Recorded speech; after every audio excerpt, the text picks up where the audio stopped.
Assalamualaikum warahmatullahi wabarakatuh. Waalaikumsalam warahmatullahi wabarakatuh. Hamdan syukranillah, salatan wassalaman ala rasulillah wa ala alihi wa sahbihi wa mawala. Amma ba'du.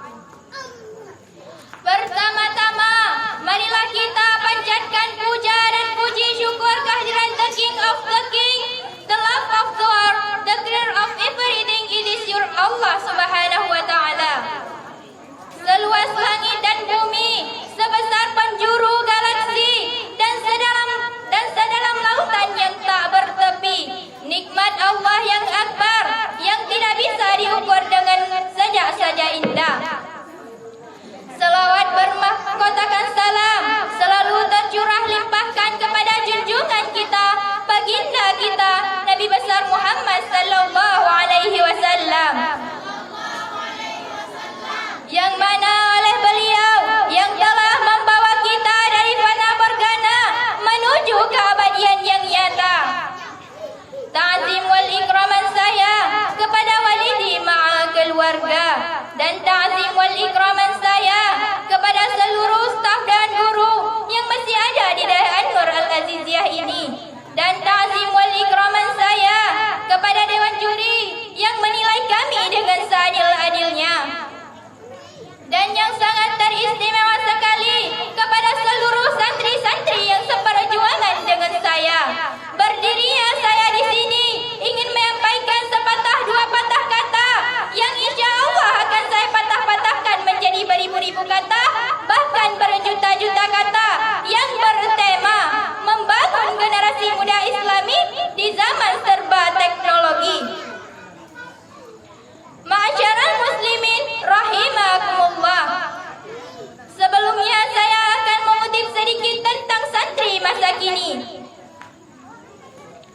Berbicara tentang santri muda-mudi harapan negeri, akhlaknya yang terpuji dan pintar mengaji.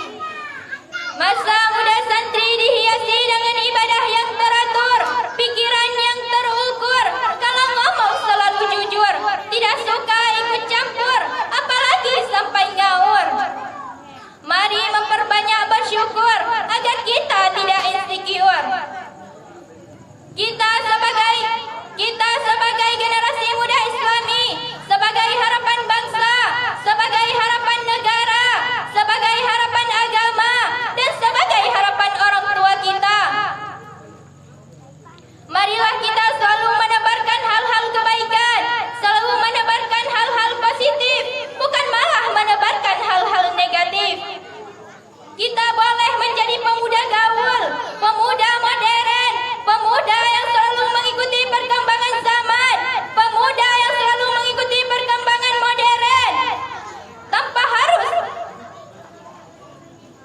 Tapi jangan sampai kita terjerumus ke dalam hal-hal yang menyimpang dari agama Islam.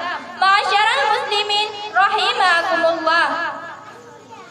Berbicara tentang pemuda-pemuda gaul, banyak orang berbicara tentang pemuda-pemuda gaul. Banyak orang yang berpikiran bahwa pemuda gaul adalah pemuda yang berpakaian stylish dan modis.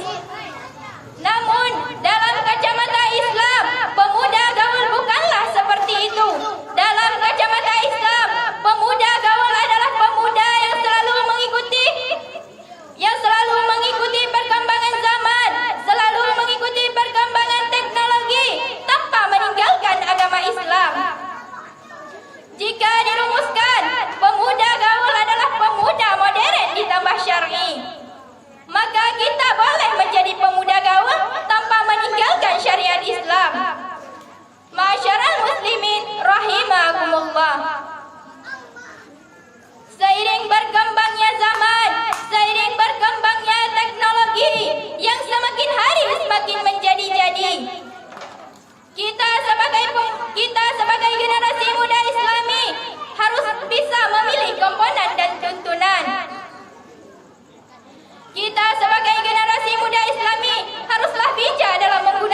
media sosial. Di zaman sekarang, siapa sih yang tidak mengenal dengan media sosial? Pasti semua orang mengenal dengan kata media sosial. Maka pergunakanlah media sosial dengan sebaik-baiknya. Jangan hanya mencari hiburan semata. Contohnya, kita bisa membuat story WA, kita bisa membuat Instagram story, kita bisa membuat konten Islami, dan kita bisa mengupload konten yang bernuansa Islami. Maka dari itu, seperti halnya sekarang, kita bisa berlomba-lomba dalam online. Maka dari itu, orang dari Sabang sampai Merauke akan bisa mengetahui kita tanpa melihat secara langsung. Ma'asyiral muslimin rahimakumullah. Allah Subhanahu wa taala berfirman dalam Quran surah Al-Hujurat ayat 6 yang artinya, wahai orang-orang yang beriman, apabila kamu mendapatkan sebuah berita, maka telitilah kebenarannya. Jangan sampai kamu terjerumus ke dalam perbuatan tersebut. Jadi, kesimpulan yang dapat kita ambil dari pidato saya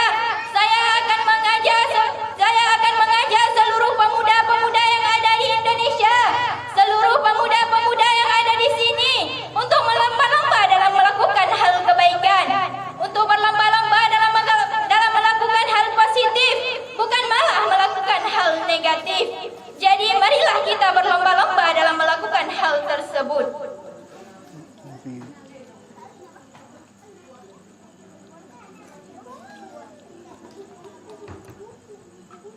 Jangan sampai kita ditipu daya oleh hal-hal duniawi. Hanya inilah yang dapat saya sampaikan. Lebih dan kurang saya mohon maaf. Buah durian di dalamnya putih. Cukup sekian, terima kasih. Wallahu